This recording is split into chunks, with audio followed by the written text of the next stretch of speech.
Dr.NightEchoes. Good evening, everyone. Settle in close. Tonight, we dive into a series of Skinwalker encounters that will drag you straight into the dark. Let whatever's out there take hold, if you're brave enough. I grew up hearing stories from my grandfather, but only one ever stayed with me. He told it late one night, behind his house in the Arizona desert, when the fire was low and the sky felt too big to breathe under. He didn't tell it like a story. He told it like something he'd spent most of his life trying not to remember. He said he was about my age at the time, living with his parents on a ranch not far from an Apache reservation. One night, his mother got sick enough that they had to drive into town. They climbed into an old Ford pickup and started down miles of empty desert road. No houses, no lights, just the sound of the engine and the cold night air sliding through the window. Halfway there, the truck shuddered and died.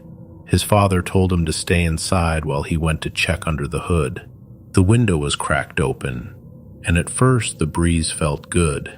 Then a smell drifted in, rotten, chemical, like sulfur mixed with something dead that had been left out in the sun too long. My grandfather said it froze him in place. That smell didn't belong in the desert, especially not on a cold night. He called out to his father. No answer, no footsteps, no tools clicking, just a thick, unnatural silence. He said the fear hit him all at once, hard enough that he could feel his heartbeat in his teeth. Then something ran across the road, right through the headlights, too tall, too fast, bent in a way that made his brain refuse to understand it. He only saw glimpses, a long, hunched torso, legs bending the wrong direction, and skin so pale it looked almost gray. The head was the part he remembered most, because it snapped toward him mid-run, like it already knew he was watching. He said he dropped into the seat and stayed there, too scared to breathe, too scared to think. He didn't know how long he waited before the driver door finally opened and his father climbed back in. But everything in him screamed, "Don't trust it." His father sounded normal, calm, steady, but something felt off. The truck started again. They kept driving. My grandfather said the only reason he believed it really was his father was because he saw the creature again, running beside the truck, keeping pace, staring straight at him through the window. His father never looked at it, never even glanced sideways. He just stared at the road. And the only thing he said on the entire drive was, "Son, don't look at it. Don't ever look at it." I always used to tell people I didn't believe in ghosts, cryptids, or anything supernatural. That changed after one night in the Southwest. My best friend, Jake, and I were on a road trip and decided to take a detour through the Navajo reservation in Arizona.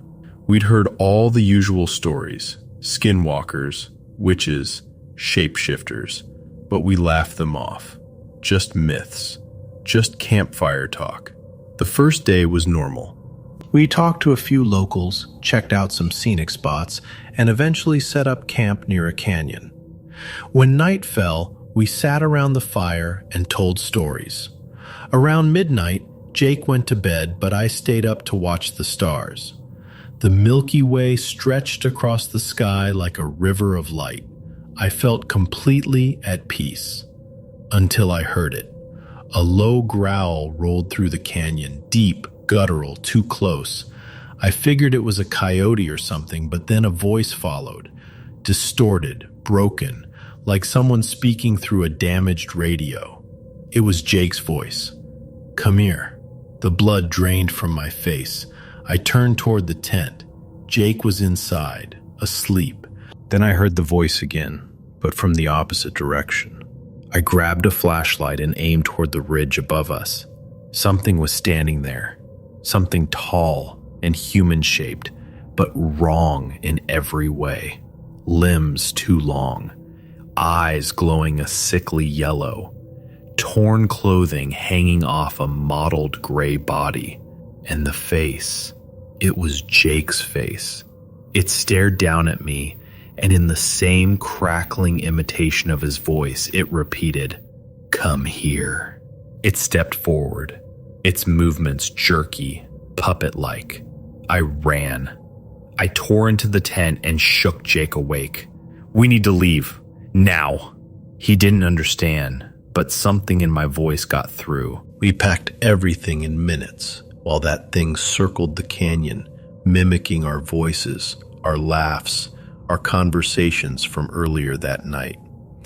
As we sped away in the car, I glanced into the rearview mirror. It was standing in the road behind us, tall, still, eyes glowing. We didn't stop until we reached a motel in the next town. I spent the rest of the night researching the stories we'd laughed at. I don't know what I saw that night, but I know one thing now. Myths start somewhere. I've spent years hiking and hunting in the Arizona woods, even walking alone at night. Not once did I ever feel afraid, until the night something changed that. I was in Springerville hunting elk. I stayed on a plateau until the light faded so much that I couldn't see through my scope anymore. Then I started the 3-mile walk back to my truck. I wasn't thinking about anything. Just walking. Then the feeling hit me, all at once. This crushing sense of dread. My skin crawled. The hair on my arms stood up. The woods went completely silent. Not quiet, dead, like the whole forest was holding its breath. I froze. The longer I stood there, the worse it got. My brain kept whispering, "You're being watched." I slung my rifle over my shoulder and grabbed my pistol, turning in a slow circle. Nothing. Not a branch snapping, not a leaf moving, just darkness pressing in from all sides. And then the thought hit me. Not a normal thought, but something sharp, urgent, almost like a voice inside my own head. Get off this mountain. Now. So I ran. I know you shouldn't run from predators, but fear took over. I sprinted harder and farther than I ever have. When I finally got enough distance between myself and that spot, the feeling slowly drained away. The forest came back to life. I turned on my flashlight and walked the rest of the way, but I checked behind me the whole time. I don't know what was there, but something was. My dad and aunt told me pieces of this story growing up, but it wasn't until recently that I understood how terrifying it really was. They were kids, my dad 7, my aunt 12, living in a tiny cabin in rural Mexico. Their mother had just died, and they said the house felt empty after that. Not just quiet, empty in a way that made the air feel occupied by something else. The first thing they noticed were the scratches on the roof. Light at first, then heavier. Something pacing, something digging. Dirt would fall between the wooden boards overhead like whatever was up there was trying to find a way inside. Their dad was too sick to get out of bed most nights. My aunt said that every time the scratches started, he would groan in his sleep, like he recognized the sound. Then came the smell. Wet dog mixed with rotting weeds. Then the footsteps, heavy, slow, purposeful, circling the house. My aunt swore she once saw fur through the slats in the cabin wall, then skin, then fur again, like the thing couldn't decide what shape to take. One night, everything stopped. No sounds, no scratching, no footsteps. Just a silence so thick it felt like the house itself was holding its breath. A local shaman came the next morning. He told them a narwhal had been drawn to the house after their mother died. He said he had caught it, trapped it, but they never believed him. He looked too shaken, too scared of whatever he claimed to have stopped. Years later, another uncle told me his own father once caught a strange dog acting wrong. He tied it up, trying to force it to shift. And after a few minutes, he said it started talking, begging, pleading, crying in a voice that sounded almost human, but not quite right. I still think about that sometimes, and I wonder if the thing that paced their roof ever really left, or if it just found someone else to follow. When I was in 4th grade, my mom, stepdad, and I used to visit my grandparents' property in Azle, Texas. They had acres of woods behind their house. Quiet, open land where you could wander without seeing another person for hours. I loved exploring those woods. Even though I never walked far, it felt like an adventure every time. One day, I'd barely gotten 5 minutes into my usual path. The house was still in sight through the trees when I heard my mom call my name. Only, it didn't sound right. It was her voice, but stretched somehow. Far away and too close at the same time. Like someone playing a recording of her voice through a broken speaker. I called back, and that's when I saw it. Leaning out from behind a tree was something tall. Far taller than any person should have been. Its skin looked gray and torn, almost like fabric stretched too thin over bone. Its teeth were uneven and too long for its mouth. And the way it stared at me, it looked hungry. My entire body locked up. I couldn't yell. I couldn't breathe. Then it moved. It stepped out from behind the tree, slow at first, then with purpose. Its limbs bent wrong. Its whole body looked like it was trying to remember how to be human and failing. That broke me free. I ran harder than I ever had in my life. I never told anyone until last year, and ever since that day, strange things have followed me from place to place like something got my scent. People make jokes about skinwalkers now, but something in those woods wasn't a joke. My sister-in-law has lived on her farm for years, and she's always said the land feels heavy. Too many deaths. Too many stories nobody wants to repeat. I used to think she was just superstitious, until the night she called me shaking. She said she was watching TV when something enormous walked past her window. The bottom of that window is 6 feet off the ground, and the thing's chest was almost level with the top. Whatever walked by was close to 9 feet tall, and it moved like it wasn't fully touching the ground. The next morning, she checked outside. Grass was flattened, branches broken shoulder high. The air still felt disturbed, like something big had passed through and bent the world for a moment. She described it as tall, white, thin, with a strange, swaying walk. The same thing she'd seen years earlier at a lake on native land. Something stepping out of the trees with joints bending the wrong way, like a puppet pulled by someone who'd never seen a human body before. She's Métis, and the farms near hers sit between several reserves. Everyone there knows the old stories, and not far from her home is the tale of the doctor from the early 1900s, the one who went mad, killed his family, his patients, and vanished into the woods. People said he turned into a Wendigo. My sister-in-law says she's seen it twice now, once at the lake, once at her window, and both times she felt the same instinct. Hide. Not run, hide. Because whatever was out there wasn't just watching her, it was remembering her. Let me start by saying my wife doesn't believe in the paranormal. Not at all. We have 3 cats, and one of them likes to cause trouble at night, jumping on counters, meowing for attention. So when she heard noises last night while I was asleep, she assumed it was him. But this morning she woke up clinging to me, eyes wide, face pale.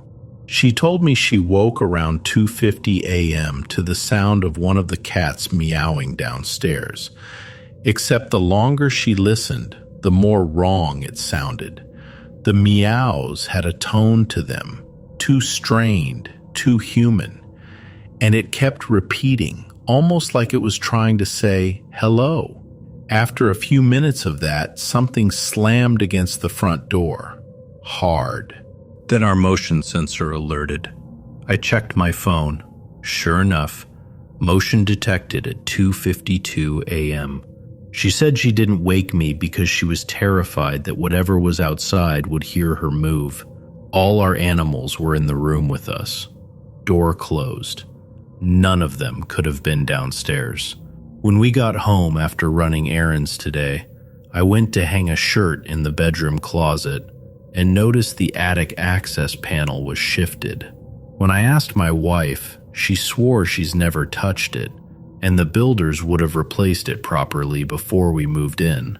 The house has always felt off, like someone invisible is standing too close. We're picking up sage tonight, but I don't think burning herbs will fix whatever followed us home. I was getting ready for bed, with only my small lamp lighting the room. I knew where one of my cats was. She always sleeps on the dryer, but the other 2 wander at night. So when I heard a soft sound in the hallway, I didn't think anything of it. Then I looked up. There was a cat sitting in my doorway, staring at me, perfectly still, completely silent, not blinking, not moving its tail, like someone had placed it there. I called to it softly. No ear twitch, no blink, nothing. I leaned forward to get a better look, and the lamp caught its eyes. The reflection wasn't right. It wasn't soft or animal-like. It was sharp, too bright, like the eyes weren't reflecting the light but holding it. Confusion slowly turned into dread. I stood up, expecting it to run. It didn't, not even a flinch. I reached for the overhead light, flicked it on, and the doorway was empty. No sound of running, no shadow, nothing. I searched the whole house. All 3 of my actual cats were in different rooms, sleepy and normal. None of them had been in the hallway, and none of their eyes reflect light the way I saw that night. Whatever stared at me wasn't one of them. I was young when it happened, so the memory comes back in flashes, but the feeling of it never went away. My dad remembers more than I do, but what I saw is enough. We were outside when a stray cat wandered up to us. Nothing strange, it just moved slow, unbothered. My dad waved at it to shoo it off, and it walked around the side of the house. Later, we went inside. I remember my dad sliding the door shut. Then something made him stop. He stared outside, his face tightening. He told me to look. The cat was standing outside the sliding door. But it wasn't a cat anymore. It stood upright on 2 legs, stretched impossibly tall, at least 7 feet. It still had the shape of a cat in the face and ears, but the rest of its body looked wrong. Too thin, too long, like something wearing a shape it didn't understand. I backed away immediately, but my dad kept staring. Later, he told me it didn't blink, not once. It just watched us, trying to figure us out. Neither of us opened the door. Neither of us moved. Eventually, it stepped away and vanished without a sound. My dad still says it wasn't an animal by the time we saw it. Whatever was standing there was something else entirely. I was tree planting outside Smithers, BC, deep in the mountains, far from anything. I've tried hard to forget what happened because I still can't explain it. It was around midnight, and I was trying to sleep in my tent. Normally, the standing dead trees around camp creaked loudly when the wind blew. It was a familiar sound. But that night, the forest was silent, completely still. After a while, I heard sticks cracking. Slow, deliberate footsteps, getting closer. Over about 15 minutes, they crept right up to the edge of my tent. It sounded big, bigger than a person, moving carefully, too carefully. I yelled. Silence. Not retreating footsteps, not rustling leaves, just nothing. I sat there frozen, barely breathing. 20 minutes passed. Then I heard the sound that still haunts me, the creaking of a tree, but wrong, too long, too controlled, like something was imitating the sound but didn't know how it was supposed to end. One long, steady note that lasted 5 seconds or more.